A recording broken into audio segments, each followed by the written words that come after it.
welcome to the Triple Takeover Toycast, a fortnightly podcast all about Transformers and occasionally other toy lines as well. Tonight is episode 102, and we thought we were going to do something a little bit different tonight and kind of look to the past. Well, I say that actually, we kind of enjoyed last time's discussion about Robot Masters and that kind of early 2000s period so much that we thought we'd head to that sort of period again, really, didn't we? And we figured that Transformers Collection reissues would be the thing. So, and we all remember these pretty fondly, I think it's fair to say. Yes, absolutely. Very fondly. Yeah. So excited about chatting about them tonight? Yes, absolutely. Oh, good. Excellent. Got your stock answers prepared there, Liam. Yes, absolutely. Is that Toy Box Soapbox anywhere there's an at? Yes, absolutely. Good. Excellent. This is That'll great. count for your introduction then. This is there what you happens go. after 100 and however many episodes. Perfect. Yeah, exactly. love Liam's it. got nothing else to say at this point. Isn't that right, Liam? Yes, absolutely. Okay. But more on that later. Right, okay, Yeah, good. There we finally go. he's There got we out go. of his repeating. Yeah, Stuck exactly. in the loop.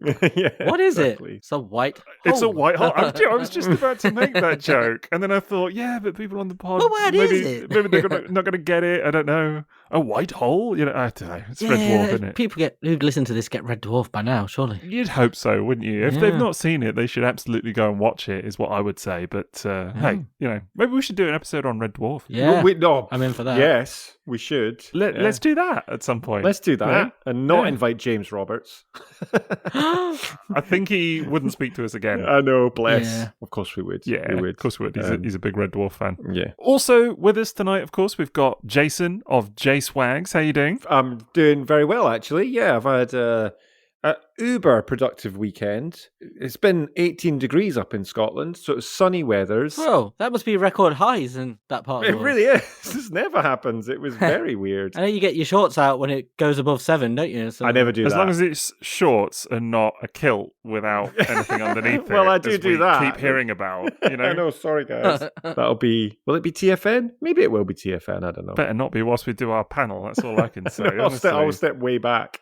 It's true. But yeah, really nice weekend. Went on my motorbike, first proper time this year as well, which was nice. And my motorbike's called Prowl, so it is related content. obviously. Okay. Yes. Well, he might come up tonight. You never know. Yes, he- truth. I'm excited He about was this one. He was one of the reissues. I'm excited about this one. I've got Yeah. such fond memories of this whole era and this packaging and everything. So we'll get into all of that. We should mention before we kick off that we do have a sponsor for the evening, and that is, of course, tfsource.com. So you can go ahead and check them out for all your Transformers needs. And we also have a bit of a Patreon, don't we, lads? Indeed. Yes, the Patreon. We do indeed. So, Patronage. yeah, lots of patronage. So you should go and check that out at patreon.com/triple takeover. You can get all kinds of good stuff on there. Stop patronising people. I'm not Patreonising. patronizing them. Yeah, I don't know. Bit of I'm a trying to. Patreon it myself. There you go. There you go. Very good.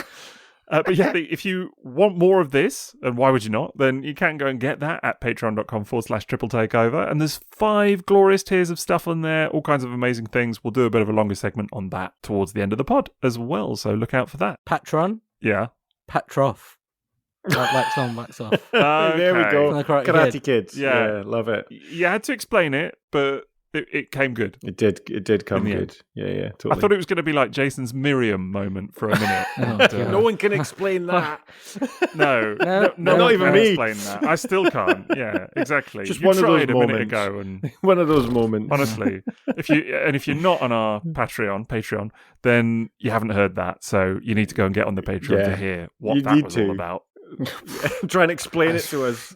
Yeah, please. I Help still me. need it explaining. Help me. Do I need to sign up to the Patreon to hear what it's all about? Honestly, You because should have a separate tier just for that, so I can explain it. yeah, I still The don't know. Miriam tier. Yeah. Miriam. Miriam. It was so frustrating as well because there's some really good Miriam gifs, but I couldn't post any of them on Discord. You can't spoiler tag that, so I was gutted. And there's one that is like perfect in my brain for whatever I did. I don't know. What kind of a spoiler is that? I was going to say, it's Like, not really who a reads that and goes, spoiler. Oh man, not a Miriam joke. That's spoiled. Just Jason wait. just throws a random word Just- out there. yeah, no just a context. random Random Miriam gift. Exactly.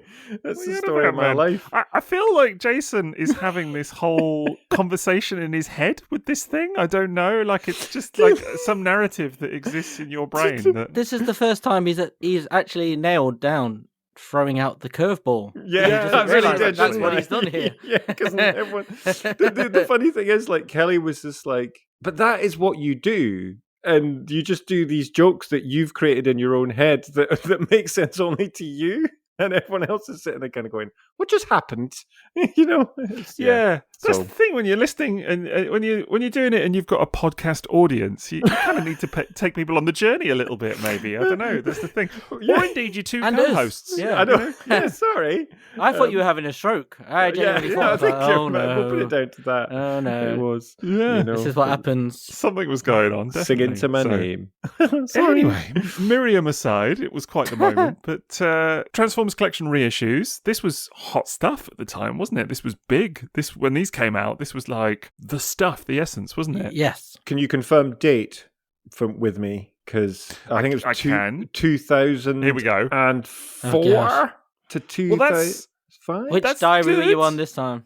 yeah. Well, so the reason being that I'm saying that is because I bought some of these when I was traveling, which is how I got them. So I bought. knew them you were gonna in say that. Malaysia. So yeah. So let's hope that's right, because I get those years muddled up sometimes. You did pretty well. You can date this quite easy by looking at the boxes, not the genuine copyright stamps, which would make it easier, but it's the artwork. It's Yes. the Dreamwave art. Exactly. And Of course, they were in Yeah. shops at the same time as the latter stage of the Dreamwave comic. That's a good point. It's Yeah, true, that's yeah, absolutely. Yeah. So these started. You were bang on pretty much for 2004 in that is smack in the middle of this line. It Yeah. started in 2002 and it went to 2006. So Right, yeah. 2004 was kind of peak, middle of the line as it were. So and Liam is right. They're I mean, for a long time they were kind of known online as the Dreamwave reissues. That's what a lot of people used to refer to them Yeah. as. They're now sometimes called book box reissues as well, or TFC, Transformers Collection. Transformers Collection is what they're actually called. Yeah. That's the actual name, isn't it? That's the proper name. What Transformers Collection? Yeah. Yeah. Yeah. But Yeah. back then, that was a vague term, even then. But nobody called it that because I don't think No. it was ever really obvious. Like I didn't know that for years. I just, I was just like Transformers reissues. That was it. And then I just Yeah, that's offhand true. drew the Dreamwave ones because even though other toys were using that, that's what they were so synonymous with was that art. Like It is the the art. first time you saw that Optimus Prime with the art, and it was just like, oh my god, it's that Optimus Prime toy again. Mm. Well, this is it. I mean, interestingly, not all of the art is Dreamwave, which is really, really funny because, I mean, look, let's put aside the fact that if it is Dreamwave, it's not necessarily Pat Lee, right? Like, obviously, true. a lot of the drawings are credited to Pat Lee, but who knows? Do you know what I mean? It may or may not be Pat Lee. But actually, some of the art, particularly stuff like Inferno, Astro Train, Tracks, Smokescreen, was all done by a guy from Takara Tomy, actually, which was right. Hirofumi Ichikawa. He nailed who- the style though, didn't he? yeah, he really did. And he's done some of I think, the best ones. I mean, that Smokescreen art is, Yeah. that to me is one of the iconic pieces of art from that line of reissues. I think it's so good. That was always the one that from the first time I saw it, I wanted it as a toy. That as a toy. I wanted that image. Like, Yes. I wanted to be able to transform a toy that looked like that. But that was always the same with a lot of the Dreamwave art as well, with like that poster where you'd have like a Sideswipe and Sunstreak. You'd look at the toys and Bluestreak and be like, man, I wish I just could have a toy that looked like they did. And then It's so obviously true. This art, and some of this is amazing. Like the Prowl art was fantastic. And again, that Optimus art, because the one that Optimus uses is like the teaser poster for Dreamwave, wasn't it? It's one where Right. he's kneeling down. Yeah, totally. It's funny because now it's not the most iconic, but at the time it was the one you saw Yeah. when they were advertising the comic in other books, and then when they were advertising different types of Yeah. guidebooks, or whatever. They always had that cover with the kneeling down Optimus. You're absolutely right. I think some of the covers and stuff have sort of superseded it since. Yeah. But in that sort of early stage, like real early Dreamwave, this was the image. This was like the Yeah. one that everybody knew. And it's the one where, well, presuming it was Pat Lee, it's the one where he drew the lights on the foot upside down. Do you remember? Yep. Like, oh and yeah, then, of course. that was translated through to some of the toys and stuff as well Yeah. after this. That one art mistake kind of carried through to actually toys being produced with that same mistake on it and things as well. Thank you, Pat Lee. You bought Transformers back, and then you gave us this whole period of time with the wrong bloody light. Yeah, the wrong Exactly. decal. Exactly. Yeah. Totally. You can't see the foot on the Transformers Collection box, by the way, but that was the art nonetheless. So But it's so iconic that, like, that's that And all he's doing is kneeling forward. But I still remember every time I saw it for the first time. I think it's because it was on so many things for the first time. Like Yes. a comic. It was like a teaser poster for a comic, then a comic. And then it was like advertising books and stuff. And it's so easy to say that now. Like, oh, it's on a book. What does that matter? But it's like at the time, we were not getting things like this. Everything was new. And then it appeared on a toy and it was a reissue. Because there had been reissues in Japan before this. Well, they had, and that is the interesting thing about this line. I mean, there's quite a lot to say about these reissues, but that to me is one of the interesting things, because I think in a lot of people's heads, and maybe even in my head actually, these feel like some of the first reissues that we got, but they weren't, because we were already getting collector's edition stuff at this point from 2001.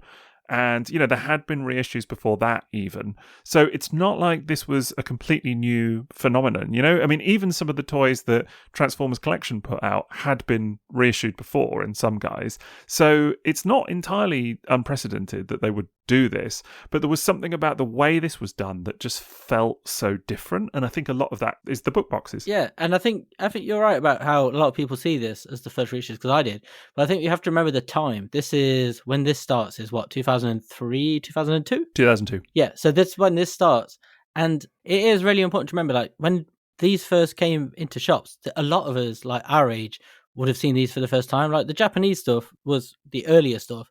It wasn't as prevalent because it wasn't bought into import shops in the same degree. Absolutely. Whereas, right. Yeah. These reissues were more like a wider retail release than the other, because the other reissues were very small, limited, weren't they, compared to the book box ones, which I think were there. I believe Takara so. being like, there's a market for these. And so I remember since these were landing in Forbidden Planets all up and down the country, which in Britain. So these were, I think, would have been the introduction for so many people before they then got the internet at home and stuff, because the internet was a few years away from becoming what it is. Because I think when I got into the internet, it was probably about 2004, 2000, that sort of 2005. It was around, but it wasn't like, you didn't have it, as you said, you didn't have it in the palm of your hand, let's put it that way. Like you could get on the internet at that point, but it wasn't necessarily, particularly at the age that we were at and with like no money and whatever. You know what I mean? Like, you weren't totally. Like I didn't have, I'm trying to think, but 2002, I didn't have the internet at home. But even if you did, you didn't look at it as much, because I was accessing it on a Dreamcast at times. Right. But you weren't. It's not like now where you're connected to everything. You have all the feeds. You're so aware of everything that's coming out that you're interested in. Mm-hmm. Back then, it was like most of the time you'd see it advertised somewhere first or in a shop, and that was how you came across this stuff. It's so true. It's so true. Yes, you would see it in a shop, and certainly stuff like this, you'd just be like, as you said, in Forbidden Planet or whatever it was, and you'd just be like, oh, what's this? Yeah. And that was typically how you found out about stuff. Whereas now, the idea of like streams and like timed drops, get your pre-orders up at whatever time EST, and all this kind of stuff. Well, it's just completely unheard of at this point. I mean, that just didn't exist. It's a funny one though, because I was traveling during this time. Then I had seen these in the shops. I was just looking at my famous database there, and I was picking these up for like $35.99, $24.99. They varied quite a bit, I think. Obviously the Convoy was more expensive, and some of them, but they did seem to vary quite wildly from memory. But there was also the other ones, because I've got like the Tracks, which is the Hasbro release, which they did the kind of book ones as well, which were like the commemorative ones as well. And it was funny because I found the Takara kind of collection ones when I was going through Asia, and then by the time I was in New York, that's when I was seeing the commemorative ones as well, because this was all around the 20th anniversary as well. So it was quite interesting seeing what the West and the Eastern releases of these were, which was quite cool. Well, some of the commemorative ones were done in tandem with Transformers Collection. So you had Hasbro and Takara reissuing the same stuff. So like, Hasbro did commemorative Ricochet, which always makes me laugh because it's like the name Rick O'Shea. It's the totally. I got that one. Yeah, that's one of the ones I got. But then, of course, you had Transformers Collection Stepper, which was, both of those toys, both those releases were a big deal. But it's the same toy, just in a different packaging, and kind of released, sort of in tandem. And that did happen with a few of these, of course. But what's also interesting is that you've got still, the collector's edition stuff going on through like e-hobby exclusives and things like this. Exactly. And you've then got, what I think is fascinating and hadn't really occurred to me until relatively recently, actually. I hadn't put those pieces together because you've got Transformers Collection, you've got, let's say, Tracks dropping as a TFC release, but then alongside it, under collector's edition e-hobby exclusives, you've got the Road Rage repaint and things like that, So it tended to be that the e-hobby stuff was all the weird recolors of the stuff that was getting reissued, like over here in Transformers Collection, Yeah. I'm assuming that's because the molds were in use, weren't they? They right, exactly. Had the molds in the factories ready to go, and so they were probably like, I guess maybe so, yeah. Push through some other colours as well at the same time. Maybe while you've got it all out, while you're there, because I remember the commemorative stuff is the same time, and that was popping up in Toys R Us, and also it was like it was like the book boxes as well, wasn't it? It was similar, but like the book box was a different league, really. Like, let's be honest, like that white box, there's a quality to it, and the little binder thing that came inside it was so nice. Just the presentation of flicking through it, like, looking brilliant. into a different world of stuff, like, because it's still really early in the 2000s, so you're still seeing like Takara stuff and Japanese text, and looking at it in a way we're so familiar with now, like we were talking about with the Generations books and stuff like that. Yeah, we've seen those so many times and pictures of them and the books themselves. It's not new anymore, whereas this, you were like that anime boom and all that stuff, and it was just like, whoa, I know, everything is cool.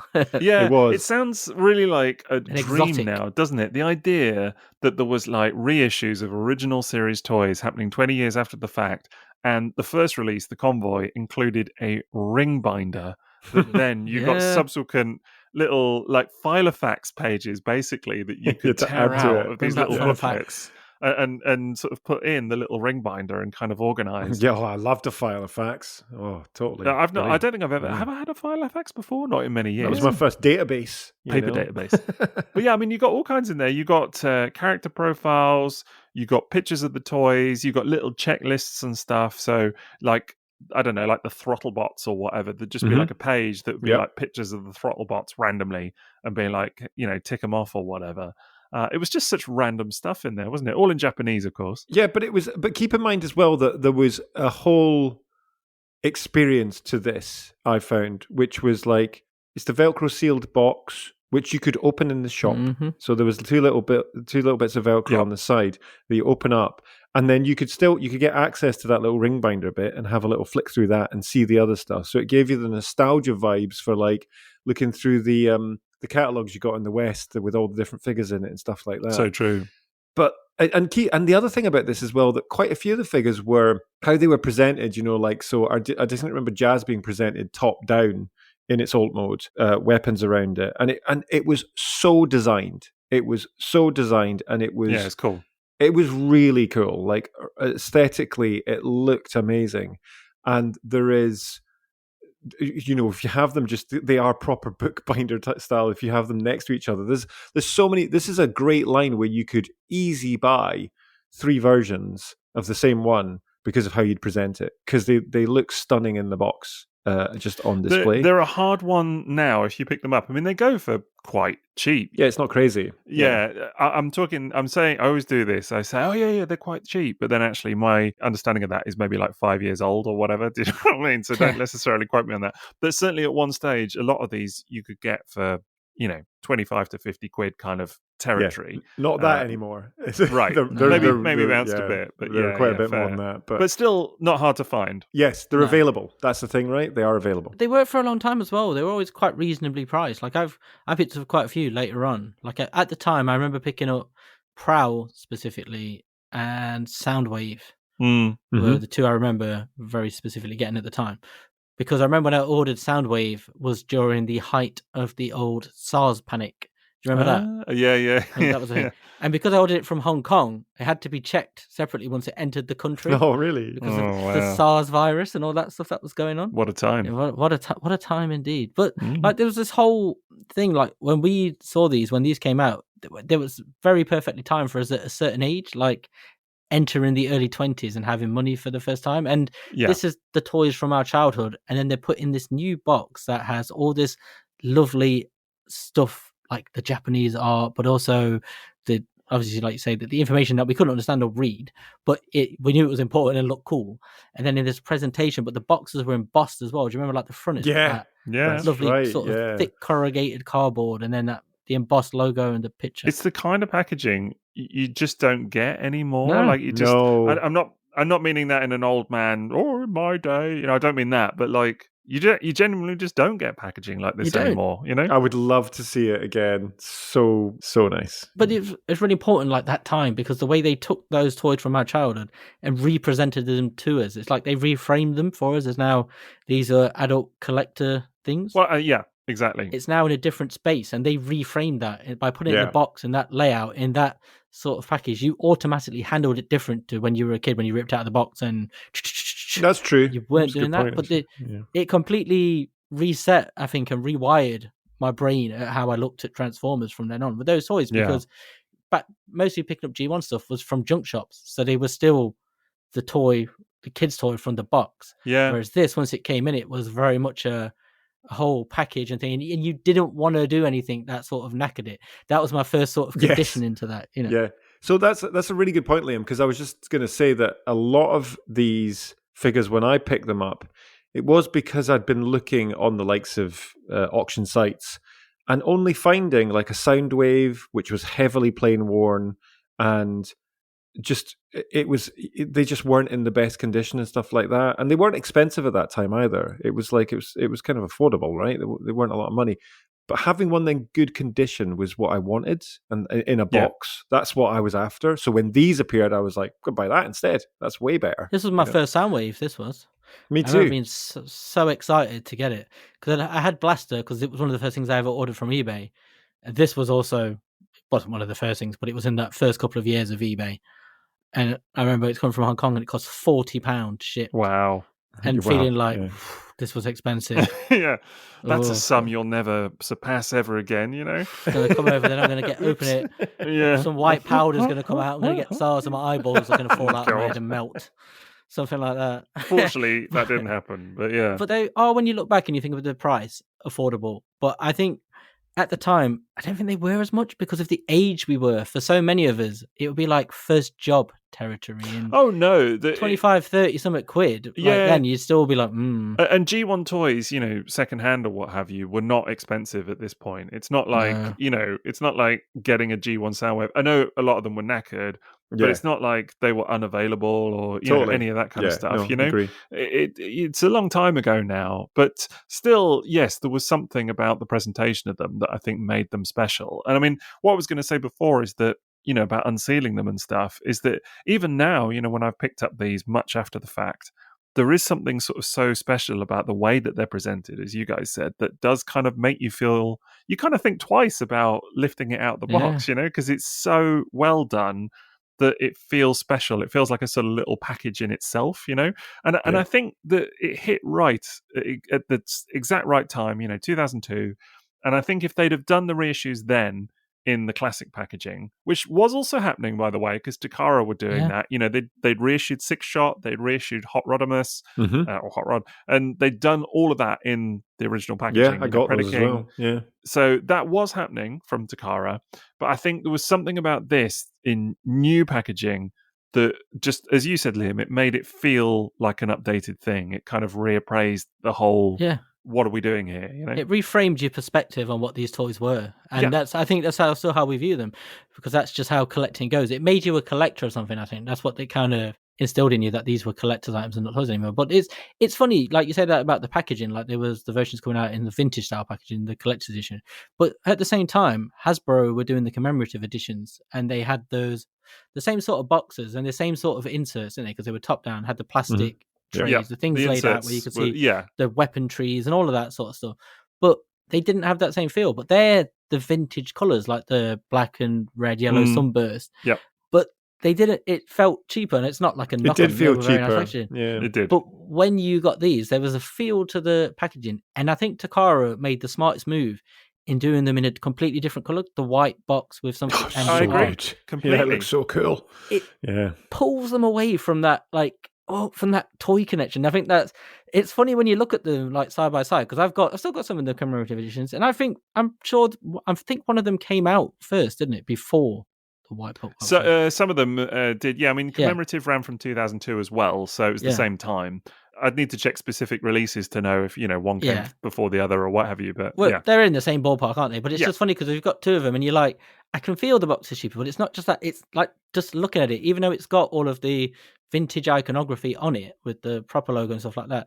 You look at that box straight away, and you feel like it's a different thing. The Takara box, it's like if you saw them on a shelf next to each other, you'd know they were the same toys in your mind, but you'd treat both very differently. Oh, 100%. You'd look at the one and you go instantly, and it is that time though, isn't it, when all Japanese stuff, it was still exotic, you know what I mean? You see that, and it has like a gravitas to it, doesn't it, straight away? Like there's an almost like an air of authenticity that's special to it. It's true. Totally. Although they felt quite accessible as well, because although they Yeah. are Japanese, I actually sort of have to remind myself of that even now sometimes, because they've got the classic Western logo on them, first of all, the Transformers logo, not in Japanese. It says the Transformers Collection very clearly. Yep. More than meets the eye. So it's the Transformers Collection. Well, it's the Transformers Yeah. Collection underneath. It just says the word collection in smaller type, and it's got the more than meets the eye and everything. There's no kanji there or anything, it's that's what that's down below a little bit for like the name of the toy and what have you, but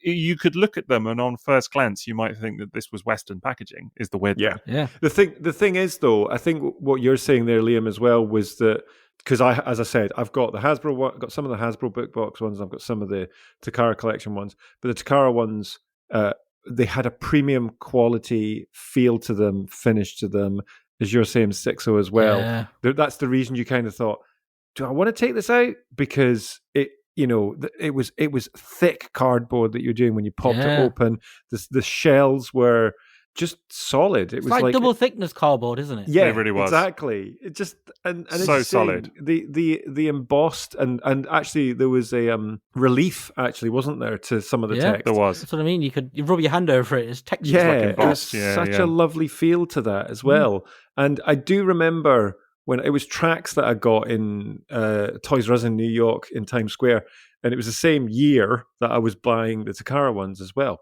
Great figure. That's what I wanted it for. That's what I wanted them all for. But I wouldn't necessarily put that box out on display. And one of the reasons is it didn't differentiate it from the original artwork back when we were kids. That was the other thing as well. Yeah, they still had the updated character art, the kind of, when it was Dreamwave art or whatever it was, it still had but that. It had but you're that right, kind of it was grid. the sunburst. Yeah. It was all the classic iconography, just kind of refreshed slightly, whereas Transformers Collection was like, we're presenting this in a way you've never, ever seen it before. Other than the logo, the Transformers logo, it just felt so fresh. If someone said to you, though, like, if you'd never seen these things and someone said to you, there are these two, like, book boxes coming out of the same toys, but one has got, like, the vintage style sunburst with the grid and the proper logo, like the metallic one, like, and, like, particularly at this time when this stuff hadn't been seen much, but then it's got new art on top. Or you could get one with also the comic art, but it's a white box, and that you'd look at it in your head, you go, "Oh no, I would want that grid pattern. I want the sunburst. True. I want that." But then you see them side by side, and you go, "Nope, I definitely want that white one." And I think, I just feel like the way the art as well sits on them, it sits better on here. It's bigger, and it just kind of feels like it fills the boxes more. But they have the Japanese like names as well, and I think, like you were saying, like the logo's in English, but the logo, it is the vintage logo, but it's not the black and red metallic one. That's not that classic one. It's like the comic used to do, where it would have it in one color. Like sometimes it would, like, it's true, where you would see in books, and so again, it's just like a little thing that's different to not go. It's not the and choice. The use of color was really important as well, because the fact that, like, when you line all of these up, it's just beautiful. Or even just a few of them, I've never seen all of them. I have seen pictures, but I've never had all of them at one time or what have you. But the fact that, like, you've got a couple of them, like I think Trax and Optimus have got red logos on them. Soundwave's got like hot pink. You've got Megatron with purple, Inferno with orange or kind of gold. You've got some really weird ones, like the Insecticons have got huge like neon green logo on there. Yellows, blues. It's like a real rainbow, and it just looks so nice. And there's some really like the Soundwave for me always sticks in my mind, which is funny because I've never owned it, that Soundwave, but it's the hot pink. Oh, it's great. It's just so unusual, Yeah, that pink is amazing. Yeah, it's. I think as well, even from the side, because they've got the little kind of character square, don't they? Where you see the character art, but just like in a little square on the side, on the spine, almost of the box packaging. Yeah. And it's when you line them up on a shelf or something, and you've got like a few of them. Firstly, they feel very dense. Like each of them feels. It feels like something you would want to put on a shelf, right? Like there's even for which is. I mean, I'm saying this of toy packaging, which for me is mad because I'm not like, I love packaging, don't get me wrong, but I don't display a lot of it. Like I love having it, but I'm not someone that puts it on the shelf necessarily. But I would consider it with some of these just because they feel like books. It feels like owning a volume, It's so... But it's nice. like I was saying, it's an experience that you could take that off the shelf, you could open it up, look at all the material, take the figure out, enjoy the figure, put it back in, and you can still see it when you can leave it open because it's got that clear plastic. And people are probably listening to this thinking, yeah, but they do that now, where they've got that. But it is different. I think it's because the window was so big as well. This is like a kind of UK size A4 bit of paper nearly, right? That we're talking about. It's just shy of that. It's like maybe a bit shorter, but a bit smaller. Definitely smaller. Yeah, it's a good chunky size. It's like having a small museum though. There's these things because the way they're put in the box, it's like you take them out, but it's almost like they're designed for you not to. Like it's laid out in a way where it's like, look at it. But then when you open the box as well, it's got the little binder with the information. It's like, it's a thing. It's a whole separate thing. It's there to be open and enjoyed. And then you can look at the toy if you want, like through the little plastic glass. But there's information. There's all the stuff you would ever need. It's like a full experience. It's a completely different thing to anything that anyone's done. It's like, I love the vintage packaging. It's some of my favorite packaging, but I find it really hard to think of any toy packaging that's done better than what they did here because it covers all of the bases. The cardboard is so unbelievably durable, and everything feels ultra premium on it. It's spectacular.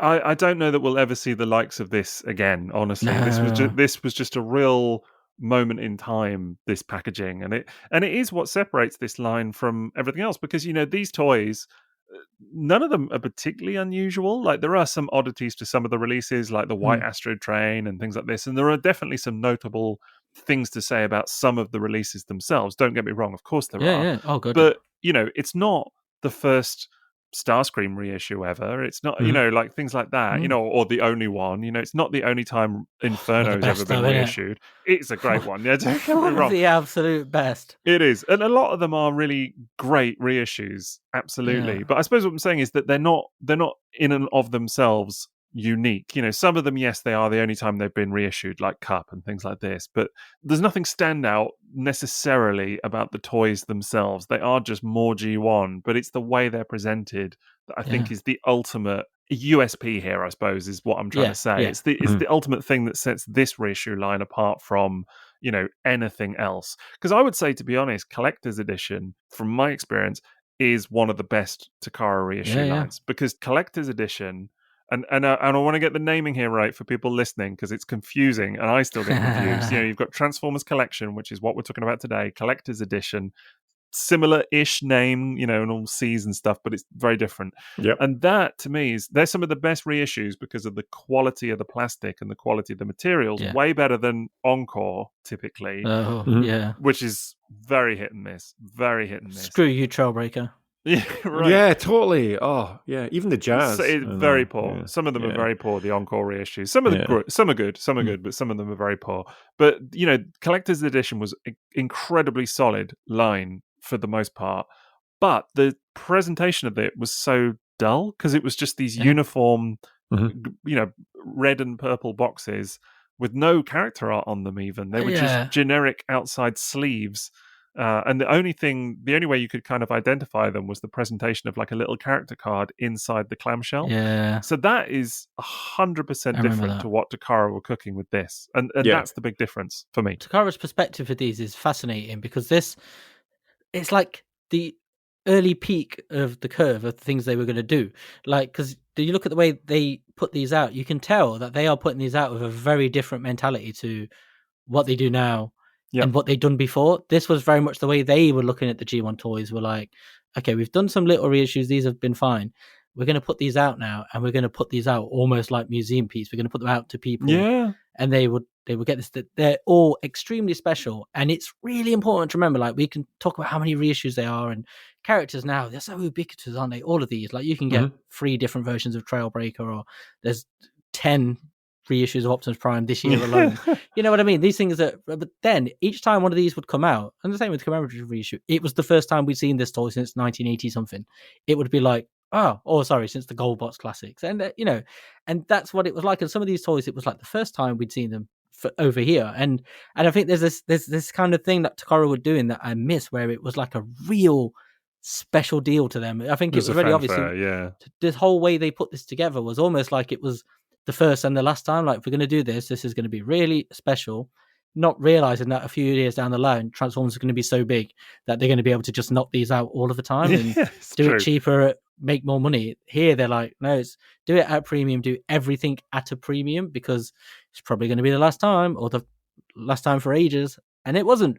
But that's like, I would love to be able to go back to Takara here and see what they were thinking when they did this line, because it's so overlooked now because we're so spoiled by, we just have so much access. But like, to go back to then and just say, what were you doing here? Because this is incredible. Like, the way they were treating that is, again, like, is aging from children to collectors. And it's like, what they did with that packaging was so targeted to do that. Yeah. In a very much but like, the whole thing is like, it all feels like a complete total package. It is the total package of any of these G1 toys. There's no other way they've been presented ever that's as good as this, if you're Japanese and can read the book. That is a factor. That is the whole thing, isn't it? For them, they've got this whole a book plus the whole profile, all the information they would ever need to know. It's just like done. Like, how could you do it better? You couldn't. You could only just do it more nostalgic or in some other new cheap form. Well, that is an excellent point. Good. That's it, because now we're in the age of nostalgia now. That's the thing. Everything is, and we've talked about this a bit before, but everything now is looking back to something in the past. And so the idea now of doing a reissue line where actually the packaging is not referential to something that's come before it is almost unheard of nowadays. Like, you wouldn't do that because you need to get that nostalgia going. You need to kind of throb that vein, as it were. Yeah, and it's yeah. Milk that cow. Yeah, exactly. Well, it is. Let's be fair. Yeah. Whereas this was like these toys. You've seen that. You know them from your childhood. You grew up with them. You're gonna recognize them. Here's some cool art, and so like a really great way of presenting them. And you're going to love it. It's going to make them feel super special. Yeah. Wasn't this, though, a time of, this was a moment as well where all these, as you said earlier, Liam, this was Dreamwave coming together. We had this new artwork. There was a buzz coming out. We're like, finally we're getting all this coming back in, right? But because we talked about this in another episode recently where we were talking about boxes now and how they have become very generic, and they are the polar opposite to these collection boxes, right? So what you're saying, Liam, and I agree with, is that these were very curated, feel like museum kind of pieces that you could easily put in a Transformers museum and would be perfect. Whereas if you picked a bunch of stuff off the shelves now, there is nothing that sets that box apart from that box. They're all the same. It's it's done for a reason and stuff. But we're not getting that anymore. We're not getting that part of the experience, which for me, as we've talked about in the past, poring over the original G1 artwork on the back of the box, playing around with the tech spec decoder and reading the profiles, that was all part of it. And for me, these collection boxes took that to another level, brought it to a new era. It was ticking all those boxes, and we hadn't seen that before, and it was a great way then to experience those toys that we knew and loved. Yeah, absolutely. Like, the new packaging, that is always the vintage package, isn't it? This is what we're kind of going for now. A lot of time we see like the original, and that is designed to get to tug on what you were as a child. Like it's connect you, make you go, oh, I remember that. Nostalgia. Whereas this wasn't, was it? This was designed to give you what you had as a child, but Exactly. presented to you as an adult and a collector, like as a definitive Level piece up. with all information. Because like even the artwork, like people now go, oh, Dreamwave. But like I don't think you can quite remember what it was like at that time to see comic artwork on a toy box like that, because there was always that separation. And at that time, like seeing comic artwork on a box elevated that box to a different place. It was like, it was like the toys were being taken Connected seriously, and that's so a stupid true. thing to say. No, now, it was. But the mentality then was like, oh, toys, but like comics, you'd be like, oh, go in the shops and be like, yeah, it's different comics. Can I point out here that when we had Mr. Daniel Warren Johnson on this pod to chat through Skybound, he said very clearly that he remembers a lot of the kind of like Dreamwave art and all of that from the time, and it was so influential. It's hard to put into words, and it's weird because it's sort of largely been forgotten about now, and like nobody currently now really shares Dreamwave art. And again, I don't want to stress that not all of the Transformers Collection stuff was Dreamwave. We should absolutely make that clear because it was done by other people as well. Yeah. But using Dreamwave as a sort of example of the art it's of the their time. house style, though, isn't it? I think that's what absolutely. Yes. Yeah, very much. There's a lot in like the Unicron trilogy stuff where a lot of it's Dreamwave and some of it isn't, but it's done very specifically in the Dreamwave house style. It absolutely was a style of the time for Transformers, and it hit big. But nobody really shares that art anymore. Like it doesn't really do the rounds anymore. Like you could, or I know it's much more recent, of course, but IDW is still very prevalent online, and still, the iconography of IDW is still ever present in the fandom. Whereas Dreamwave is a lot longer ago, so it makes more sense. But it was such a moment in time and such a specific moment that it's sort of stayed in the past, as it were. Yeah, it's not relevant anymore, really. Like so much of it, though, I think, like I love Dreamwave, and I think so much of it, it's you had to be there. Again, it's another one of them things where you had to be there because you were seeing all of these characters again for the first time. Yes. So it was the first time I'd seen Sideswipe, any of us have seen Sideswipe drawn anywhere for the first time since the 90s, early 90s, 80s. That's and I think that's like a real important thing to remember about this artwork is so much of it was like, oh my God, it's that Transformer again. Like, oh my God, there's devastating. You weren't seeing these for a decade. And that's like now we see it all the time, and it's a real different mindset. But back then, each time was like, whoa, it's that guy. Who can they do next? Oh, it's this guy. Like even there's the artwork, isn't there? They did of like the Omnibots and those sort of things. And they did all of it. They did so much. They were reading everything. And so for a lot of us, it was like, again, it was like, I've never seen art of these guys. No one had. And it's true. Absolutely. And I think there's that. And it's that weird separation with these, like just like it's all nostalgia, and that's glorious. I love seeing the G1 boxes. It makes me very happy, and that's what I want. But then I just remember like this. I think Takara were going very different with this. It wasn't that same. Let's put them in a toy aisle and play on people's nostalgia. It's you've old enough now. This is that again that you wanted, and you can look at it. And like it's always understated about how these are some of the first boxes I remember where you could put the toy back in and it felt like you were supposed to. It felt like that's what they were demanding you do. It's like they were leasing you the toy for a bit.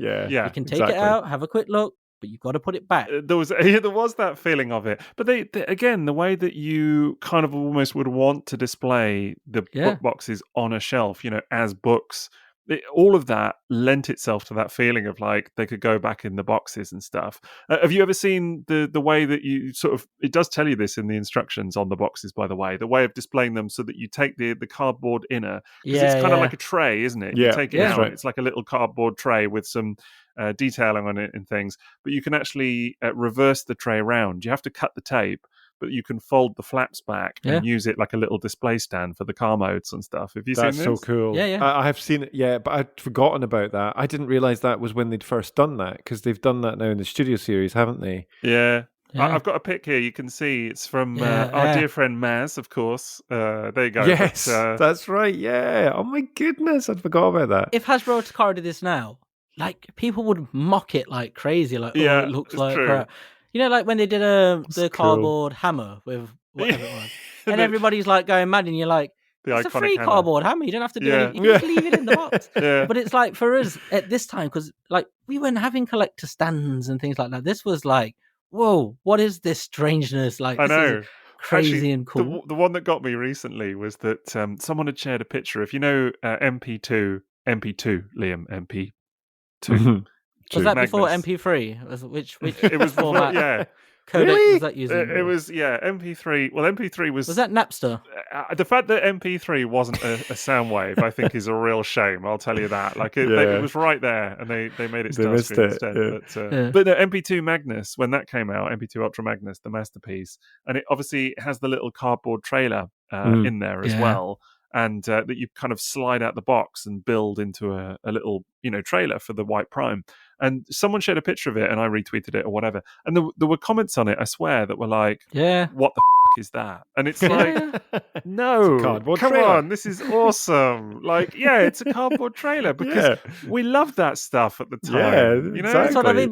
But that's it. It's, so much of the intent of this stuff is lost in translation now. Yes. Like the reason that stuff exists, like the cardboard trailer and stuff. It was like, yep, we're going to give you the toy, but we are never going to do a trailer for this because that's not what this toy is about. And Yeah. it's like now Optimus Prime has a trailer. It's like there's an old wrestling saying like in the 80s it was always Hogan must pose.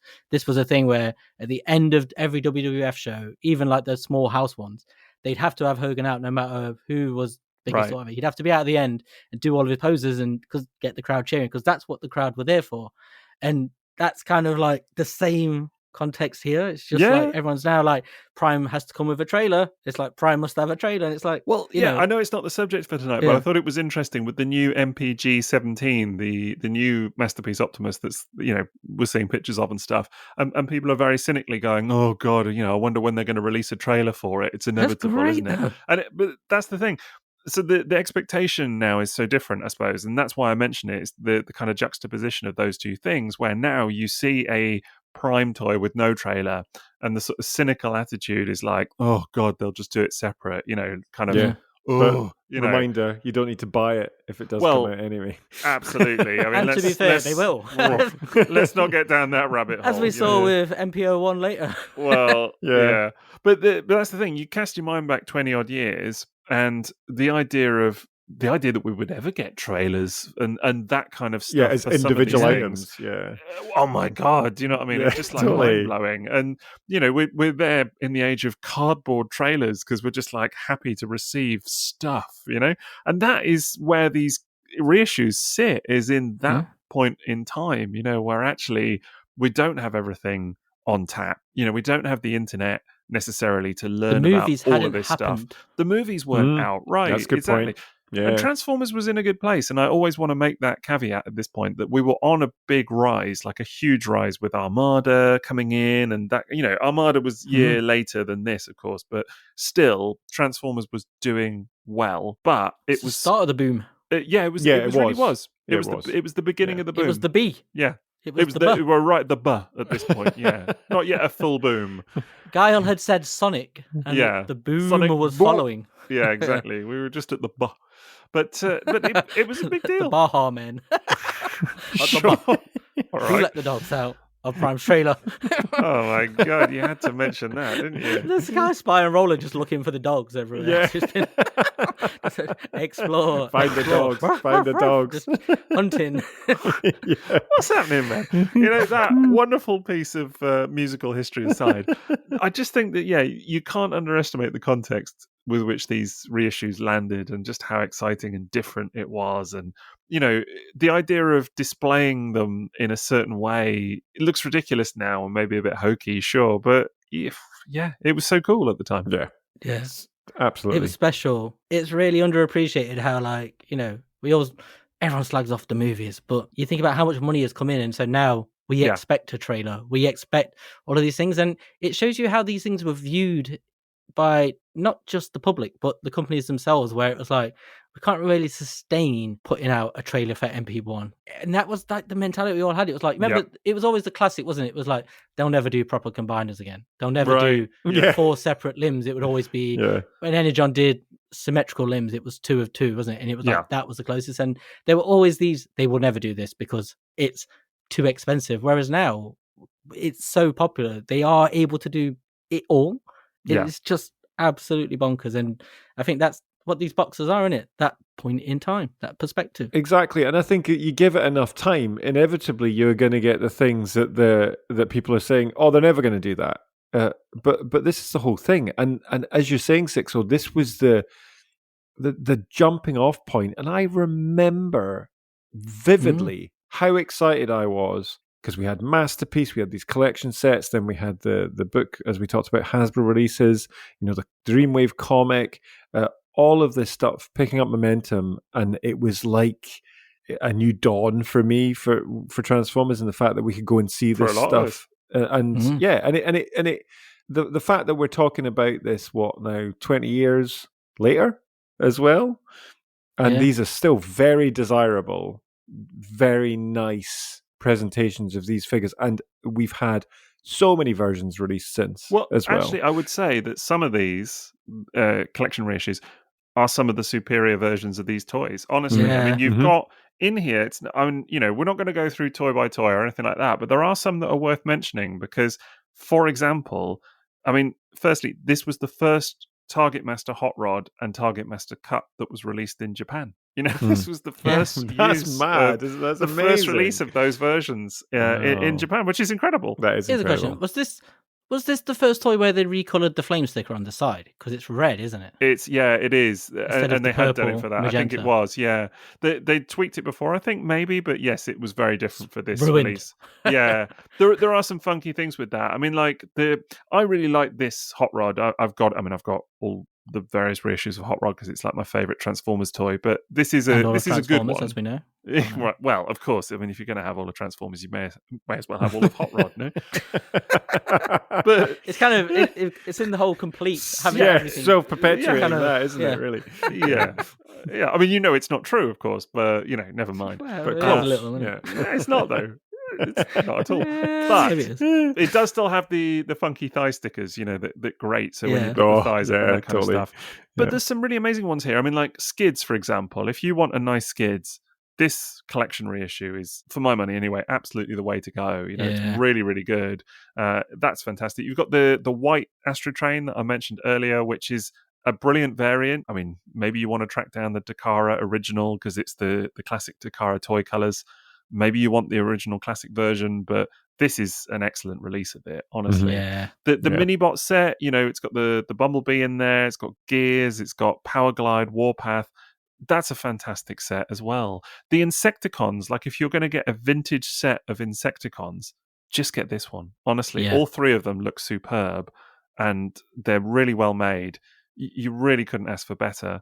And then Stepper, like the fact that they did bloody Stepper. And it's a slightly different version to the original because it's got gold weapons now from Jazz, whereas the original was just the Target Master, and they've retooled the hands a little bit. But I think what they were going for was almost making like idealized versions of some of these molds, like the Hot Rod coming with his original guns and the Target Master, same with the Cup, same with the Stepper, to be honest, as well, throwing in the extra guns. It was almost like we're going to perfect some of these and tweak them a little bit. Like the idealized version, that's what I was trying to get at earlier. It's like the perfect box set of this toy. It really is. This is the one. This is the one you need. This is the definitive release. Like it's never going to be better than this. And there was that feeling of it slightly. I mean, like the fact that they gave new accessories for like Convoy and Megatron. They gave them the little Energon axe and the mace for the first time. The Starscream was in cartoon colors with the Megatron gun. So pretty. That's great. First time seeing the Seeker with the yellow chest properly. Yeah, because I know there were variants and stuff, and you may have seen those in toy catalogs or whatever. But for most people, that's like the first opportunity to really buy one. Being very aware that there were a Seeker with a yellow canopy for a chest. Well, it was like retro reissues before 20 years before that was a thing, wasn't it? It's quite amazing, really, to consider. And I mean, you look at the Transformers Collection Starscream now versus the retro Starscream from a couple of years ago, and they're different. They're very different, but you can see the genesis of what of that journey almost. It's quite funny. So there's just so much good stuff here. And the one I really kind of wanted to mention quickly as well is stuff like Hound. To me, that the Hound reissue here is so weird because it's just like, I mean, the fact that they very clearly did some new tooling for this They as well. did. Yes. They rebuilt did they do the head and stuff like that? Like some of it's completely new, isn't it? And I think, is that not what they used for the new? For the reissue, the retro one is based off this one. Yeah, this is the hound mold now, basically. Yeah, because I think the front grille is different, isn't it? It is. I've got a little comparison here. There seems to be way more detail because that's one of the ones that I've got. But I remember getting that first and then seeing an original G1 hound, and it just didn't seem as detailed. Yeah, they've de-jeeped it. Yeah, they've taken away some of the elements to make it less GP, less GP. Yeah, so see that you're right. See the winch at the front, that was the bit. It was like just way more. The molding was just way more accurate. It looks smaller actually in the Takara version as well, doesn't it? The face is quite different as well. Yeah, but, really different. I don't mind the TFC face at all. So it's still quite handsome. So it's more defined though, if anything. I think it's one of those where you look at it and go, it is improved. But there's a charm to the vintage as well. I think. Yes. It's a little bit more of kind of a cartoony face, if anything, isn't it? Yeah. Weirdly. Yeah. So, I just think overall, not uniformly so. I mean, like Jazz still, the face was a little bit off and stuff. But generally speaking, this line was really, really great. You had some oddities in there, like the fact that Soundwave is essentially a blue sound blaster because they'd already retooled the mold for Sound Blaster with to hold the two cassettes, and so it has the sort of protruding buttons and everything. But the tape door is a single one, isn't it? Yes, it is. Yeah, it is. So it was back in. Yeah. It's just the buttons. Yeah, this was the first one I had, and so I remember someone saying about the retooling quite early on, and being like, "Well, no, because Sound Blaster's got the double door." And then it was when I looked at it, just like, "Oh no, the buttons." Oh, it's the buttons. The buttons are kind of on a single protruding block, whereas they used to be recessed behind like a blue bit of plastic. I have a 1984 Soundwave, so it was fascinating seeing the difference. And it's like they had it's like a sort of blue piece of plastic with the chrome sticking through, so the buttons look like real buttons. Whereas what you get on the Sound Blaster version and then on every subsequent reissue is that the button block for Soundwave is essentially just like a solid piece, as it were, that sticks out. Yeah, I'm switching between Sound Blaster. I've got the Sound Blaster collection and the Soundwave. Oh no, actually it's a lie. I've got the Sound Blaster Encore and the Soundwave Destron 17 collection. And I'm seeing that. I never made that connect in the difference. Yeah. That's very cool. They changed it to make Sound Blaster, and then that's just the mold now. Because very often with retooling, you change the mold. That's because I'm looking at the J Balvatron version, and that has the protruding buttons. The protruding buttons, indeed. Yeah. So, wow, that's cool. There are some like real oddities in this line as well, because there's stuff here that you never see again, like Cup. Right. They bring back Cup and Wheelie, and we always assume that there's like this list now of reissues that they can use, like molds they must still have, and we always include these ones, but we've never seen these, and I don't think we've seen Sideswipe since. We've seen the commemorative one, but there's a lot of stuff like that, like and Inferno and characters like that I don't think it's true. We've seen in later years. Yeah, this is like the era that people refer back to, isn't it? And it's like because of Hound and stuff, I guess, as well. But it's almost like people go, oh, well, they must have, you're right, like the Cup mold because they reissued it. And then you're like, yeah, but that was 2004 or whatever it was. Yeah. Staggering irony of that, thinking that we're now further away from that than when that toy was released to... Oh my God! To the vintage. Why did you do that? No, but that's what I mean. It's like the way why people did you do that? talk about this line as if it's all like one reissue soup, like these, like it's one continuous loop of things. And it's like, oh, they must have access to those because they've reissued them once. And it's like, well, no, that was so long ago. That was probably the last shot of some of those molds. They tarted them up and then, oh man, because it's like the Lamborghinis. It's like, where did they go? Like, they were rolling those out through eHobby and there for ages, and then and then that just died. But you're like, that feels like an evergreen mold, and we've never seen that in any reissues again. And the same with like Prowl and stuff like that. No, you're right. I mean, look, the Cup was released. The Transformers Collection Cup was 2005, so it's 20 years old this year. But of course, when it released in 2005, it was 19 years old. So yes, it's mad, the Transformers Collection version is older now than the vintage toy was when this was released. That is horrible. When this stuff came out, it felt like it was from the ancient past. That's what, I remember it. It was like, oh, this is from when I was little in like the barely rememberable jeez. times.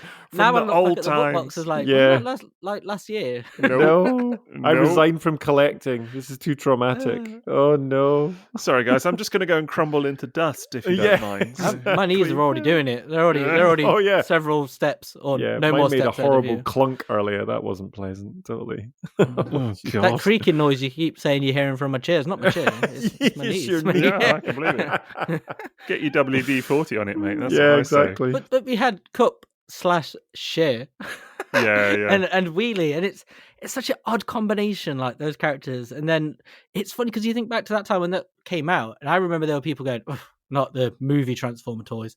I don't collect those." Now people would snap your arm off for a cup reissue. Well, that's the thing. Yeah, totally. I mean, it was funny, again, because you had the tie-in with eHobby and the collector's edition, because you had the Orion Pax recolor with Dion, which was the little wheelie. And Yeah. so again, you can kind of see how that was mirrored and kind of crossed between those reissue lines, which is really cool. But you're right, the idea now of like a cup reissue, I would love to see a retro cup, done in proper cartoon colours and stuff, and like totally, other colours amazing. besides. It'd be Yeah. amazing to see that happen, but I don't think it will. For whatever reason, that mold is seemingly no longer, on the docket. And I think what's interesting is you can kind of tell, because we've had obviously subsequent reissue lines like Walmart and things like this. So we kind of have a good inkling now of like what molds are available, and some of these seemingly are just they're of the time and probably never will be seen again, which is a real shame. Of course, the line ended with Blaster. And Yeah. that was Fantastic box art on that, man. That one it's incredible. Yeah, went out it's so of a good. bang they did with that guy. So Yeah. iconic that.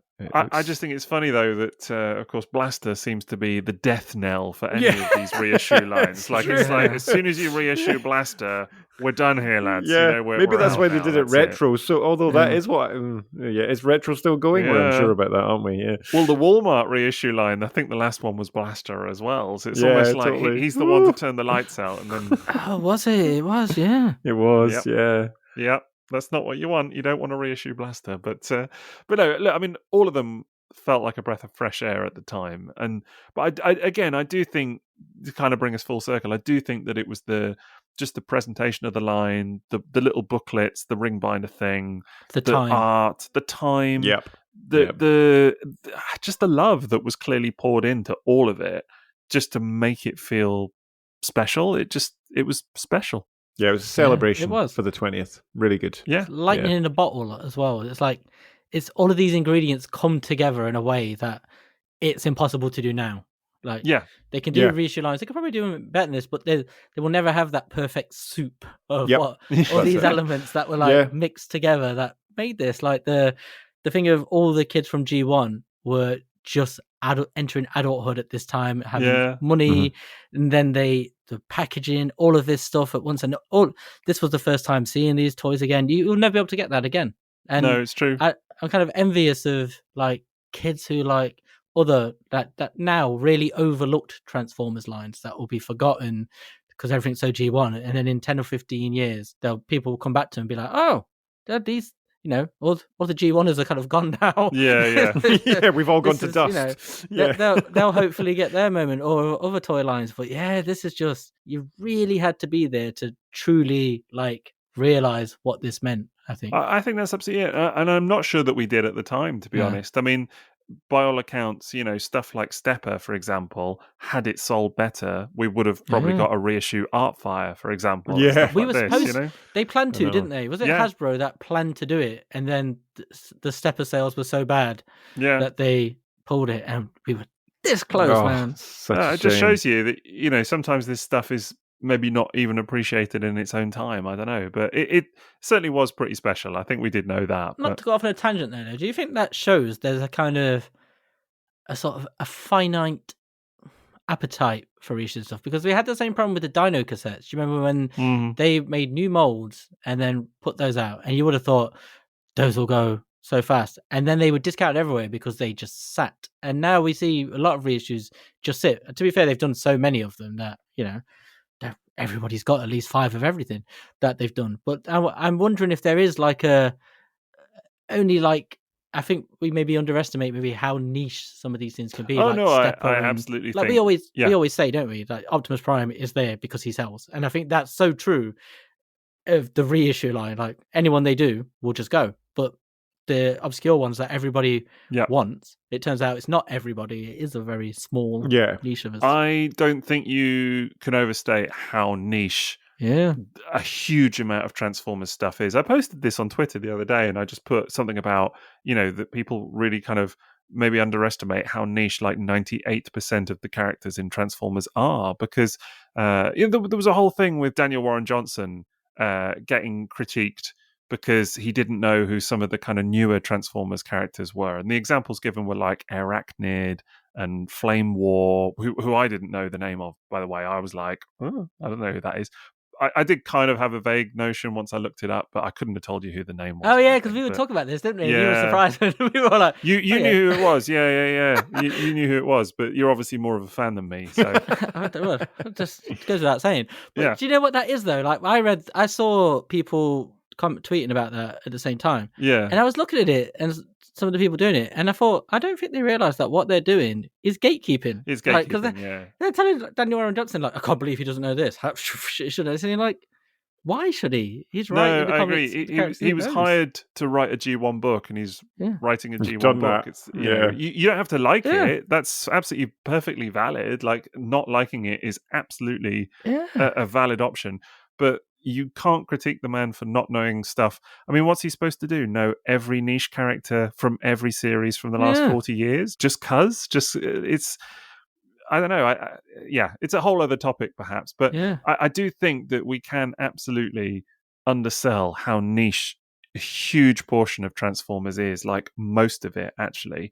And I just think that, maybe you're right, that some of these reissues and things, it seems like a big deal to us. But then, I mean, we know anecdotally, don't we, that the Encore Fort Max didn't sell in the quantities that they wanted, stuff like that. So maybe it is a bit too niche. So do you know, the thing is on Stepper, though, is I bought that figure. The only connect I had to that figure was it looked like Jazz. And I was like, okay, I love Jazz. I'm going to buy that figure. That was my connect, right? I didn't know the history of it, didn't know the lore of it, didn't know any of that, right? That's why I bought it. Black and gold Jazz, Yeah, but it looked cool. It just came to look cool, right? But there we go. That was it. But that goes back to the thing of the lack of internet at the time, isn't it? Like, we take for granted that everybody knows who people like Flame War are, or Ricochet, Stepper. You know what I mean? People take it for granted now, but at this point in time, like 2005, not everybody was living on the internet, so most people weren't. And I don't even think the TF Wiki, if it existed, it wasn't like this. And TFW 2005 was existing in the future. Totally. I mean, people don't know now. That's the thing. I mean, like Arachnid was the other example cited, and I thought that one was weird because I think this was, obviously when Daniel started writing the comic, it was from before Transformers 1 was out.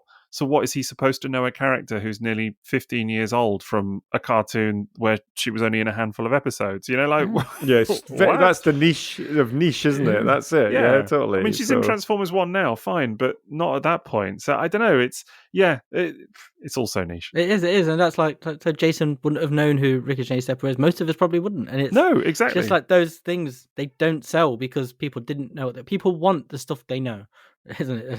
I probably didn't know who. I doubt I knew who Stepper or Ricochet was at that point. I'm fairly certain I didn't. I probably didn't know who Sound Blaster was, or lots of this stuff. Yep. Like how many people were like, you might have been aware of what Victory and Master Force were, but you didn't know them as inside out as you do now. Whereas we know them as well as we do the 84 toys because those characters just live now.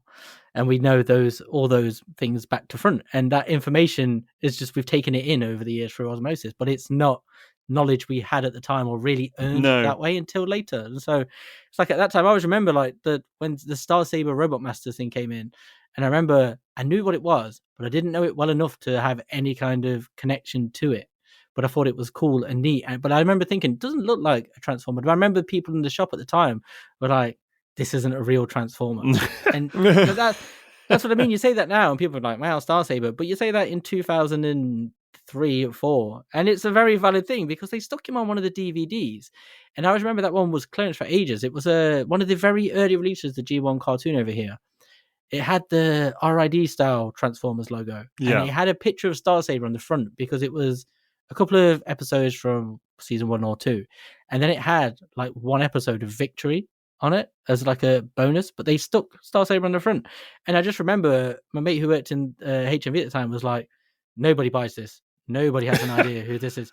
And they were just going down to like, at one point they were down to like 75p. Oh, man. And they were like, we cannot sell them because we can't people, shift them. they don't know what it is. They think it's some kind of other obscure Transformers thing. They have no idea what it is. But that's just the time. It's really important. It is the time. I think in a way Transformers was much more segregated back then. I mean, the fact that like there were obviously, you throw in all the Beast stuff as well. There were people that didn't like the Beast stuff. And I'm not critiquing that. It's fair enough to not like the Beast stuff, but it was like you could just let the Beast stuff all go to one side and just know nothing about it. Like Jason, you've not seen tons of the Beast toys in your time, just because it was, it was like a side thing. It's like happening over here whilst you're focused on this stuff. Yeah, we were having this conversation, weren't we, the other day, where we were talking about how, like, when RID came back, it was like Transformers is back. Everybody was saying that because Beast Wars was actually, it felt like it was disassociated from Transformers because it was Beast Wars. And I know like some of the boxes it was Beast Wars Transformers, but a lot of the time it was just Beast Wars is what you saw. So it kind of disassociated itself. No, it's true. And I think unintentionally. It was all like you could just go about your business and concentrate on the bits that you enjoyed and just totally ignore all the rest. Whereas now, with the wiki and the way things are, everything's a lot more omnipresent now, isn't it? It's like, it's all happening all at once. Everything. Even if you don't know something, it's going to pop up in your Instagram feed or whatever, or you're going to get all the notifications about everything. The Generations line is homaging like 40 years of Transformers at once. It's also omnipresent all the time, and you can't put the context of what was happening back in 2002. You can't appreciate it, I don't think, fully unless you were there, because it was so random at the time. It does crack me up though when I get tweets like that, and I see people say like, "Oh, how do you not know that Starsaber was in this?" Or those kind of characters were in this episode of Victory and they did this thing, and I was like, "Oh, born and raised in Japan, were you? And you remember this from your childhood? Or did you read this on the TF Wiki?" Yeah. We all have access to TF Wiki. It's like, cool. Like, we all know this stuff now, but it's not like a nostalgia or something we live through. It's something we've read about afterwards. And it's like, so it's like, it's ridiculous to expect everybody to know that. It's like, your fandom is as far as it takes you, and it's all as valid, man. You will know about me in that I don't know a lot of this stuff. And I will proudly say that when I don't know this stuff as well. Because this fandom is so massive, so huge, so many layers to it, that it's nigh impossible to know every single tiny little part of every single bit of it. I completely agree with that. Part of the fun is also, for me, like chatting to you guys and doing this, right? And finding out about stuff and then going, oh my goodness, I had no idea about that. That's actually really nice. That's actually a really fun part of this fandom. You're having fun doing this, are you, Jason? We need to step it up a notch, man. Yeah, I feel like not supposed to be taking fun. the wrong lessons. Matt's never had fun. It's supposed to be a hardcore lesson. Fun with a hobby. This is not playground. This is serious. This is serious collective business. SRS, BSNS. Maz hated us. Oh, he hated Sixo. He hated thought me. He should choke, so he hated me. Just hated me. So. He did love Liam, most of the time. You should hear what he used to say about you behind your back, Liam, honestly. Awful. Still says about me behind my back. So. Unbelievable. The worst. But, I said about the Flame War thing the other day, I was like, I don't know who this was. And again, I look it up on TF Wiki, I see a picture, and I'm like, I've seen these toys. I wouldn't have known the name of the toys. I couldn't have told you anything about the character. Have you bought a toy yet? No. And I don't own every Transformer. How many weeks, Jason? Liam. Days, probably. The Generations one, the Legacy one or whatever, does look pretty cool, I will say. There he goes. That aside. But, but it's a good example where, like, it was almost like the people I was speaking with were like, come on, of course you know it. And I was like, no, I really don't. And it's unrealistic to expect everybody to know all of this stuff, as you said. It's not a thing, but and it's fine if you don't. It's fine if you do know that stuff, right? But just be kind with how you go. Everything's fine. I do love the fact that I can have conversation with people about Victory and Master Force in depth, because I love those things, and I've got into them over the years because of like watching the episodes, online, and being able to read the TF wiki and then chat with people. And it's amazing we can have them conversations, but there's kind of a recognition that a lot of this stuff it's still quite new to most people, and a lot of people they don't know about it, and it's fine not to. Exactly that. Everybody starts off somewhere, don't they? We're all on a little learning journey together. Yeah. And God bless TF Wiki, because I wouldn't know half the stuff that I do without it. Let's be fair, That's true. So, but yeah, anyway, look, Transformers Collection, what else to say, really? It was a time, wasn't it? Fantastic. Brilliant. Superb. The best of times. It was the best of times. Yeah. It was the blurst of times. The blurst. The blurst. The blurst. It's the Simpsons quote. Oh, is it? I didn't know that. I don't know my Simpsons now. It was the best of times. It was the blurst of times. That's what they say in the thing with the monkeys with the typewriters. Oh yeah, okay, I remember that bit. Yeah. There'll be loads of Simpsons fans going, "How did they not know that?" Sorry. Too busy enjoying the podcast, Jason. Sorry. It's going to be another HR discipline, isn't it? Yeah, it will be. It will be. The Transformers will return after these messages. Right, well, it's that time for the part of the pod where we talk about our sponsor, and that is tfsource.com, so you can check them out for all your Transformers needs. And we're going to do what we always do at this part, where we're going to take a look at their site, see what they've got available for pre-order or in stock right now, and just have a little bit of a chat about a particular item. And I think, chaps, we've settled on, for tonight, Leader Class Transformers Legacy Evolution Nova Prime, haven't we? Yes. Yeah. He is not evil Ultra Magnus at all. No, he's a Prime, but he's not a very nice Prime, is he? Because we've been reading IDW, of course, so I'm up on this chap now. I know all about him. Oh, you've caught up, haven't you? I have caught up. Yeah. That's how current I am, baby. I'm a fan of his. He had a cameo appearance in the Transformers Devastation video game right at the end. Right. And all these years later, it's like 10 years later, I'm still bitter that we never got the sequel to pick up on that post-credit scene. I didn't get that far in that game. All right, cool. I might need to play that. Oh, yeah. If you complete it, there's a little, post-credit sequence of him. Oh, really? Awakening. Oh, yeah. That's cool. Shame that never happened. But what do we make of this toy, eh? Of course, it's a retool of Siege Magnus, but quite an extensive one, I think it's fair to say. Yeah. I love in his powered mode. He looks cool. Looks really cool in his big powered mode. That's my favourite mode on this one. Been drinking his Red Bull. Yeah. He's got wings. Kind of got Cybertron vibes. Cybertron Prime. It's kind of got that vibes to it as well. There's a reason. Because it's a retool of... Yeah. It's specifically, that is a retool of Ultra Magnus. Yes, that's more accurate. This is a retool of that. Yeah, totally. That's what I should have... I missed a step there. Yeah. It's fair to say. Does that mean it's a 3-tool? It's a 3-tool. It's a 3-tool, yeah. It's a 3-tool. It's a 3-tool. I like that. We'll go with that.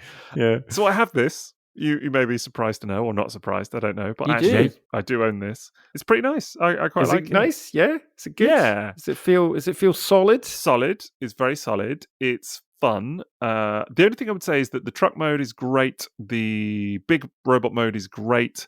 The little small cab is not really a thing by itself. Like, they advertise it. There's a picture of just the cab. It's got the hands are hanging off the back. Yeah, you can see them at the back. Hands. Yeah, totally. And the legs are just like right there with the feet. This is the same with every version of this toy, because I still have the Kingdom Ultra Magnus version. I had the Siege one, which was based on the RID toy. Yeah. But it had the same little white cab. That one was great. They're both great. I still have the Kingdom one somewhere. The only other real quirk of it is that in the combined truck form, you can just about see that behind the rear two wheels are his little feet, his big robot feet sticking out. And that's fine, but they're permanently at an angle. Yep. So they're like angled. Like, he has angle tilt and everything, but because of the way they tuck in for the transformation, they're permanently at an angle in the truck mode, and it looks so weird from the rear of the truck. Totally. That part is still the Ultra Magnus stuff, isn't it? Yeah. You can see it's very much still, and that's a very famous problem with this toy. Yeah, it's just weird. Yeah, I remember. I've definitely got versions of this figure as well, but it was the big bot mode that was the most fun. I thought as well, because the trailer and truck, there's no pivot, is there? It's just like one big kind of mashed together pivot. Yeah. Yeah, exactly. Yeah, but the original was for this, wasn't it? The original Yeah, division of this. The but the RID, Galaxy Force Optimus was very one much so. thing. But I really like the little bot. The Ultra Magnus version I have is wicked. I just love messing with it. It's ridiculously posable for what it is. With how chunky it is. It's still really, really posable. This version with the old Galaxy Force chest there is I don't know why it looks somehow the proportions just look different, but they aren't really. And it just it's I think it's great. I love the head on the little Prime. The head, and those blue eyes. It looks amazing. Yeah. The big head sculpt is great too, and I really dig the wings. And I've seen that there's like upgrade sets for this, which give it like huge wings, like ridiculously big wings. I actually am fine with the wings as they are. Like honestly, the only thing I would say about the Nova Prime version is that in the cab robot mode, you know the little black paint that goes under his windows. Mm-hmm. It makes it look like he's got sweaty man boobs. Oh no! It's like they're like sweat patches. Yeah, sweat patches on the t-shirt. Yeah, and on his armpits as well, Liam. Look at that. You know, that's what I mean. What are you doing, man? Why are you ruining everything tonight? Well, he's had a hard day. You know, he's been walking up and down the seafront, eating his chips. Yeah, that's awful. It is. He's got Chip sweaty thighs. That's what they should call him. Sweaty pits. No. It's hideous. Old fish and chips loving Prime there. The Chippy God. Mobile. Chippy Prime. Yeah, there we go. Old Chip Shop Prime. Anyway. Fry it like you mean it. Good God. Anyway, you can find this toy on tfsource.com. So that's the sponsor segment. I'm sure they're going to be really grateful for it. My God. Talking about sweaty man boobs and things. That's really That's what great, it looks like. Look, it's just an unfortunate placement. Liam. But now I said it, you can see it, can't you? I'm not and that's why you're like, too traumatized. God, you can see it. You can totally see it. I'm refusing to acknowledge the point. I'll simply say thank you very much to TF Source for sponsoring the pod. We really appreciate it. Do go and check them out for all your Transformers needs. I was an innocent bystander. I do agree. Sure. We now return to the Transformers. Right, well, that's going to about do it for Transformers Collection reissues. It's been great fun. I'm really enjoying this period of like early 2000s nostalgia. Like, there's just so much to mine from that. Like, I actually really want to come back and do another Vinyl Tech episode as well. Oh, yes. You know, that was one of our first. And Dreamwave, we absolutely have to talk about Dreamwave. Yep. You know, there's a few guests we could get on for Dreamwave. Pat Lee. I mean, sure. Sure. But, you know, there's calling lots... in from jail. Wow. There's a lot not coming on now about that whole era. Yeah, definitely. Yeah, we may have burned our bridges there now. But there's a lot to be said about that early kind of 2000s or to mid 2000s pre-movie nostalgia. So yeah, I think we'll come back and play this sandbox a little bit for a few future episodes, no doubt. So, but you know, hopefully you've enjoyed it as well. And if you have, then of course you can get a lot more like this on our Patreon. As I said earlier, that is at patreon.com/Triple Takeover, where we have 5 glorious tiers of stuff, including lots of exclusive bonus material as well, like minisodes and mini-series. And there's like 95 minisodes or something crazy on there now, and about 65 to 70 mini-series, like as in individual chats, which range from anywhere like 20 to 30 minutes up to very often over an hour. I mean, we just did a mini-sode, I think it was, it was a mini-series that was like an hour and 10. Yeah, so I mean, some epic, of them are quite long. Yeah. Mini, you know, like still tired now. Yeah. Honestly. It's an absolute wealth of content. And we also have, by the way, a pretty popping Discord. Like, maybe nobody's ever mentioned that before, I don't know, but it is particularly popping at the moment. And you want to get yourself on there, frankly, because it's the place to be. I mean, I think actually we now have such a great community on there that we have a lot of people that come on, not really even just to talk about the podcast, but just like everything. Like, that's just their Transformers hub. Yeah, it's their go-to. It's really nice. Yeah, it's really lovely. Yeah, it's a their moon base. Great community. It is their moon base. Totally. Yeah. On our old Discord, we got some fantastic emojis on there as well, so you can come and check all of that out. And another little perk of the Patreon is that people get to ask a question. Isn't that right, Jason? Indeed, they do. And we have 2 questions tonight, gents. So I'm going to kick off with Elliot. Two questions. Elliot sent us this one. Lovely lad. He is Lovely guy. He's a really lovely lad. I had a great chat with him at last TFN. Hopefully I'll see him this year again as well. So yeah, from Elliot, across all mediums, what do you think is definitely the best fiction in Transformers? Thanks, guys, and all the best. Dead easy. It's obvious. Mother Meets the Eye / Lost Light. I think that is... Oh, okay. Yeah. I think not all of IDW is the best, but that section, coupled with Last Stand of the Wreckers, Sins of the Wreckers, that whole... The stuff, the Nick and James stuff, is that's definitely the greatest. That's fair. That's up there. And John Barber's Robots in Disguise, that era of Transformers comics, I think is the best. There's so many concepts that have come from all of that stuff that have defined characters. Hugely influential. I'm surprised to hear you not saying Revenge of the Fallen, obviously, Liam. But oh, it was close. It was very close. Should have been. Be up there. Could have, should have. How can we resist the stone dog in a cast and the horny parents? Right, exactly. Where was that, James Roberts? Put that in your More Than Meets the Eye. Everyone loves a bit of horny parents, so horny parents, exactly. Yeah. What about you, Jace? You can. I'm biding my time. You can go. Well, yeah, I don't know, because there's a chance that you and I would choose something the same or similar. But I'm gonna. Do you know, off the back of the Tech Specs mini-sode we did the other day? I'm gonna say the bios. Because that really, the reason being, it hit a chord with me when we talked about the bios and the fact that they curveball. It's Bob Budiansky, right? It's a curveball. I guess it's allowed. It's Bob Budiansky, and it defined those characters that then became. Because I was going to choose the UK comic by Furman, right? Because that was a definitive thing for me.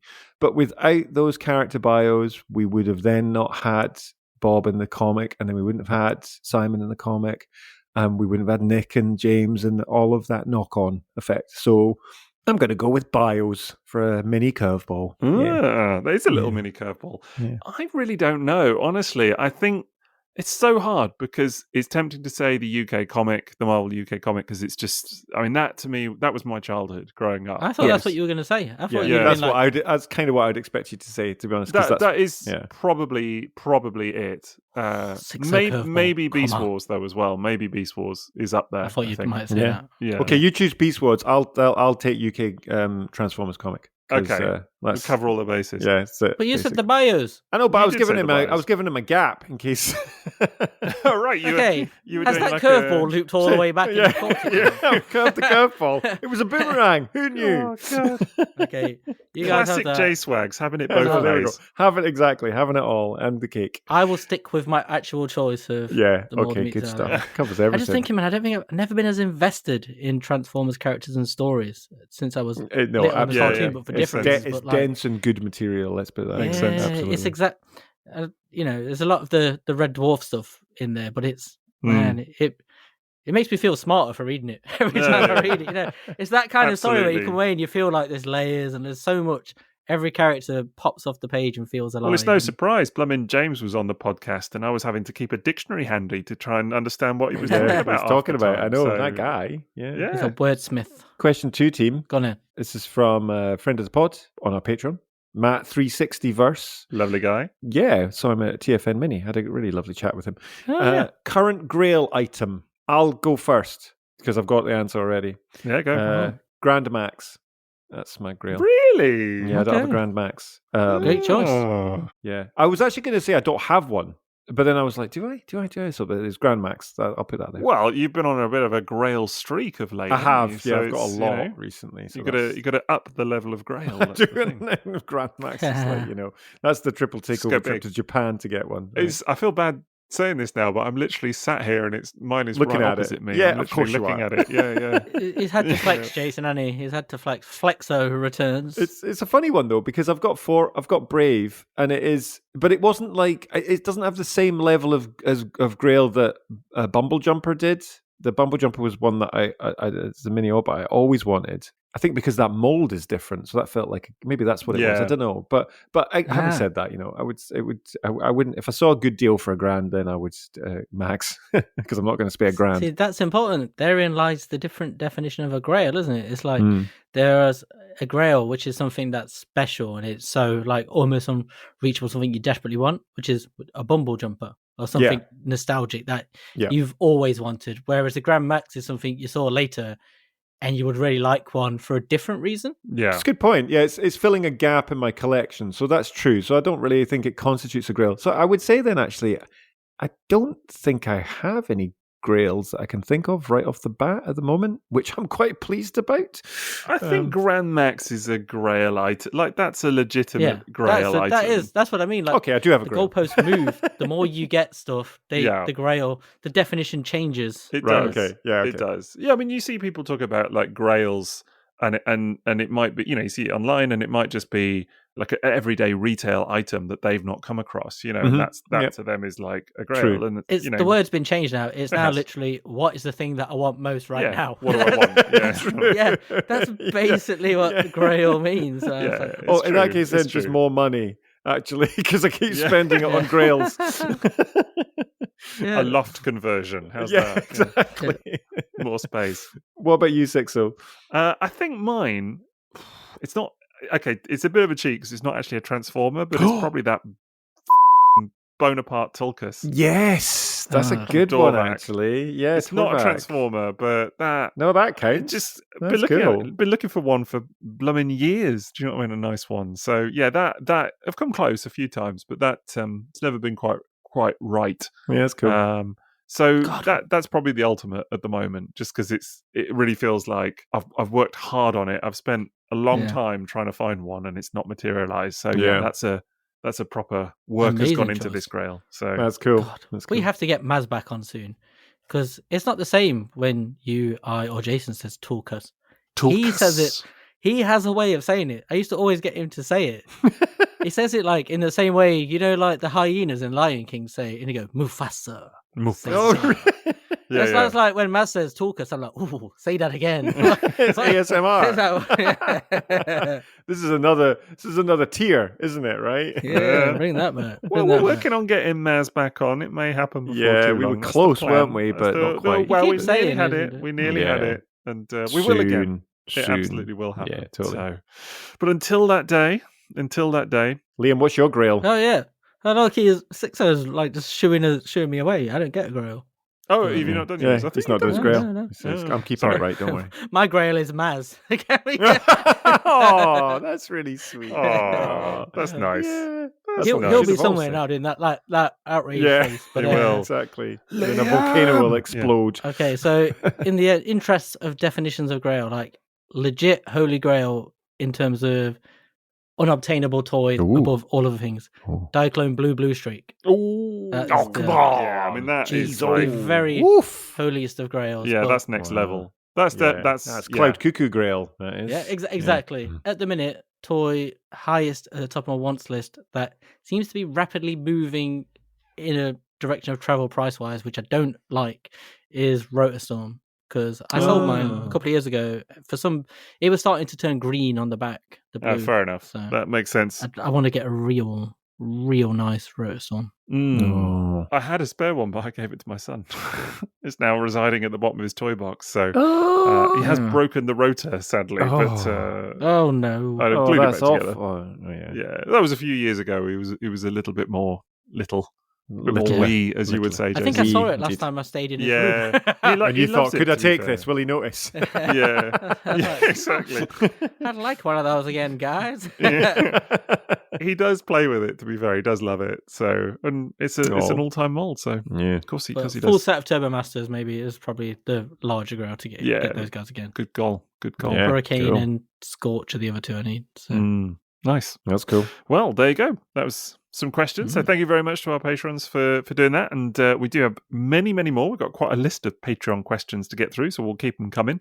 But thanks to our patrons. And do go and check out our Patreon at patreon.com/Triple Takeover. But otherwise, if non-patrons want to keep in touch with us, the plebs, the riffraff, then how do they do that, Liam? Wow. Well, you can hit us up on all the social medias. We're all on there. Sixo is doing some fantastic work, I must say, with the old social content. I was looking today going, oh man, this is genuinely brilliant stuff. It always is. It always is.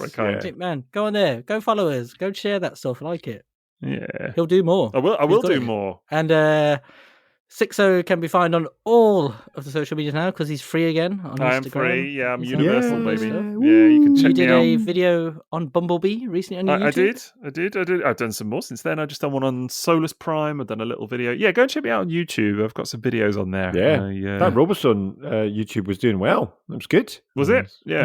Yeah. I never really looked, to be honest, but it's nice to know. Yeah. But yeah, good go and good check me stuff. out on YouTube. I'm at Sixotf on all the things. Oh, well. All We're not playing that. things. We're not. Oh, okay, that's good. It's fine. I was gonna say we're not playing this game anymore. Fair. We We've moved on. We moved on. That was all done the last things. year. All the things. We're in That's a his new era catchphrase. now. There we go. Yeah. That's exactly. there you go. Trademark. Yeah. All the things. Jason, where can we I find you? am jswags.com. A website. You are Still- jswags.com. I am jswags.com. Oh, yes. it's like Tron. Yeah. Yeah, the future. The master control programmer. I'm at Toybox Soapbox anywhere there's an app. Way. Feels He's good back. to have that back. He's Oh. back. Oh, Now He's somebody's back, not baby. squatting on my intellectual property anymore. I don't know who that was. Honestly. Anyway, that'll about do it for Transformers Collection reissues. So it's been great fun. As I say, we'll probably return to this era before too long. I certainly want to kind of come back and mine around here a little bit more because I think there's plenty more to say. But until then, catch us for the next episode.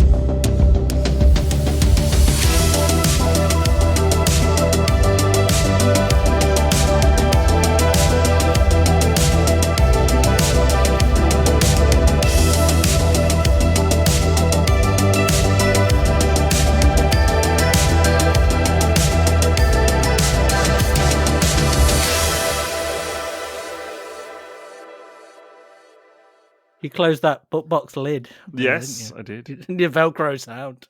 That little tear sound. We should have got one of the book boxes and actually Oh. done the Velcro. Oh, like, you could, yeah. you know? I could I don't get have one one to hand, but can I find one of I mine? don't know how it would work. Like, I think we'd know what it is, but most people would have. It would just sound like a noise, wouldn't it? You know, what I mean, just People are like, three "What?" old men opening Velcro on a podcast. Yeah. Do you know what I mean? Maybe not. But maybe some ideas can just be left. I've got plenty of Velcro. Yeah, I was gonna exactly. say. Well, you're gonna fake it. You're gonna get Yeah. fake Velcro. And, Yeah. oh, No one will know. Yeah, like Yeah. ASMR. There's your ASMR. Honestly, Exactly. This is 1,000 monkeys working at 1,000 typewriters. Soon, they'll have written the greatest novel known to man. Let's see. It was the best of times. It was the blurst of times. You stupid monkey.